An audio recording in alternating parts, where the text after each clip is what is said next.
What's going on YouTube, Instagram, Snapchat, all my social media family? So I put up a Q&A little deal on my Instagram a couple days ago, and right now it's 2 days later, I believe. I'm now deciding to record this and answer everyone's questions for you guys today. So let's get started with the first one and work our way down. All right, so it's quite a few, so bear with me, guys. I'm gonna try to get through these quick but answer them as precisely as possible. All right, so let's see. When did I start lifting? By tour guns. I started at the age of 12, but I started bodybuilding, lifting at the age of 15. I did my first show at 16. I actually talked about this in a video series. It's actually a part 1 and part 2. You can look at it on my channel. I'll try to make sure I leave the links in the description box below if you want to check it out. But it's how I started bodybuilding, part 1 and part 2. All right. What's the number one piece of advice you wish you would have known starting out? How to prepare for a bodybuilding show properly. That's really it, because I feel like the first couple years of it, I was just kind of winging it, doing my own thing, not necessarily knowing what I was doing. But if I had some guidance and having a coach, that would be the first thing I would say is I would actually hire a coach to begin with, so that way I learn how to go about this the right way. But make sure you do your research and hire a good coach like myself. Keep that in mind. All right, go-to cheat meal. I think it's a battle between sushi and a burger. This one was by Hunter Bachuk. But yeah, I struggle between those two: burger, sushi, burger, sushi. All right, for bulking, what macronutrients do you recommend? Honestly, this is by Brandon_K-Ring. It all depends on the individual. It depends on their body fat levels. It depends on their age. Everything, just all their stats as in general, as a whole, because every one of my clients have different numbers. They have different macronutrients involved, so it's really hard to say.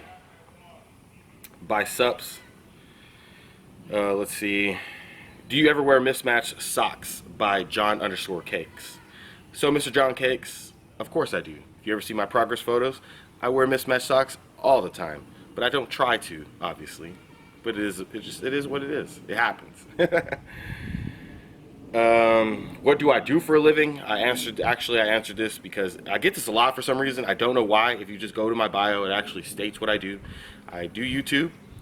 I have my online coaching that you can go check out my website, Jonathan-Irizarry.com. It's my JI Fitness website where you can buy these hats, shirts, and I'm gonna actually have more stuff coming out here soon now that the weather's changing. So gonna have some gonna work on getting another hoodie involved, so just different stuff, because I want to get some new designs and whatever for you guys if you guys like them. So let's move on. What's been the most productive split and just training method? This is by Inspire and Educate, or Inspire.Educate. Honestly, whenever I started, John Meadows' training style is what's actually created the most growth for me physically.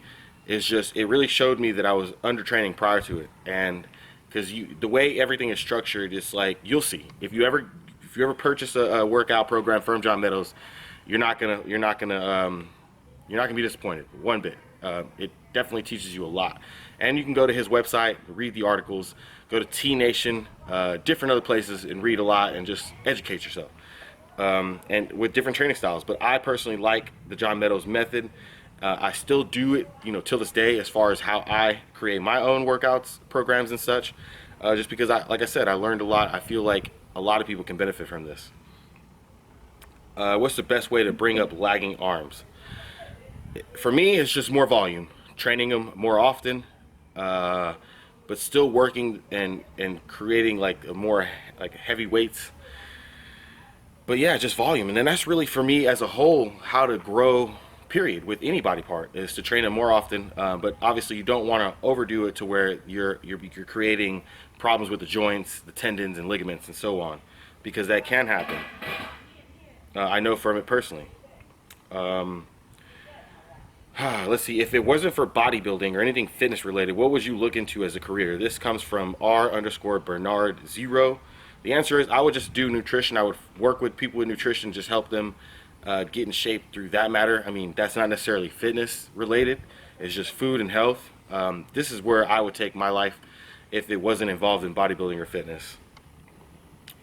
John Eats a Lot asks, what's the best way to grow on YouTube? From what I've seen and what I've experienced, collaborations with other bigger channels, you know, if they're willing to do them with you, that's really the best way. But to continue to put out good content, something that keeps people flowing to your channel. Like, for example, my friend Nate Figs. I'm sure you guys have heard of him. I've seen him on my channel in the past. But when I actually worked, I did a video with him, and it's not like it was meant to be a collab or anything, but we were just kind of just hanging out with each other and so on. But when I met him, he was at like 18,000 subs. Today, and this was like 6 or 7 months ago, today he's at 150,000. And he did that all by himself just because he's elevated his content throughout this time frame. Go check out his channel, by the way, Nate Figs. His stuff is amazing. It's like you're watching a movie at this point, but it's just a lot of food challenges and stuff. Let's see. How do you deal with the negative stigma of bodybuilding where people seem to clown and degrade it? This is by breed_NPC. Because he says where he's from, it tends to be the case. Well, here in Texas, at least where I'm from, Dallas-Fort Worth, you don't necessarily get that. Matter of fact, I actually get people that will give me a thumbs up, and they're like, man, keep working, keep doing what you're doing. It's obviously doing good, you know.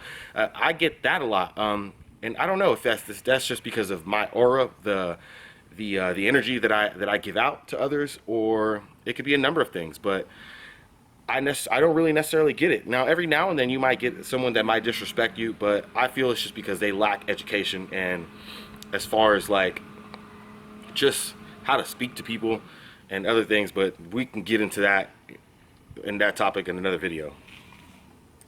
When it comes to competing, this is by Marcus Show 63, and getting close to a pro card multiple times, how hard is it to keep pushing? Not very difficult at all. I have a goal in mind. You know, I'm not going to stop until I get there, and I won't stop even then. You know, I want to make sure that at the end of the day, I've given my absolute all towards this, and I've given my absolute all towards being the best in bodybuilding. So that's my personal goal, is to be the best. Now, I believe that I can. I'm sure there's people that are going to doubt me, but that's just how I think and how I work, and I'm going to make sure that I attempt to get there. However long it takes, you know. I can maybe compete until I'm 47 years old like Dexter Jackson. Who knows? Let's see. What are your thoughts on the Olympia? That's going to be another video. That one is by official Matt Vasquez. Let's see. How does marijuana affect your training nutrition? It actually helps me. You know, it helps whenever if I hit a little bit before I go work out. Yes, I'm being real about this, and I normally do actually every day. It actually puts me in the zone. I'm focused. Now I can obviously do this without it, but it does help, and it helps keep me chill, like, you know, less anxious, less anxiety, and at night it does help with sleeping and just relaxing before the end of the day, especially with hard training and so on.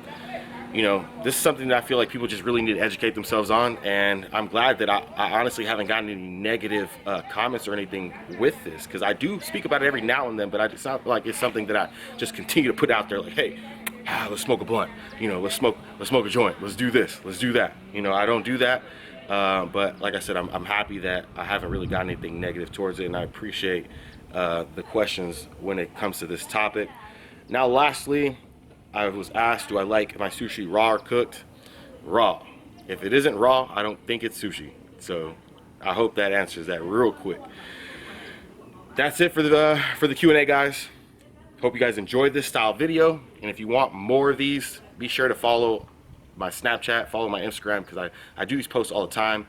And we'll continue to push these out. So until next time, everyone, J.I. Fitness, Jonathan Irizarry. Peace.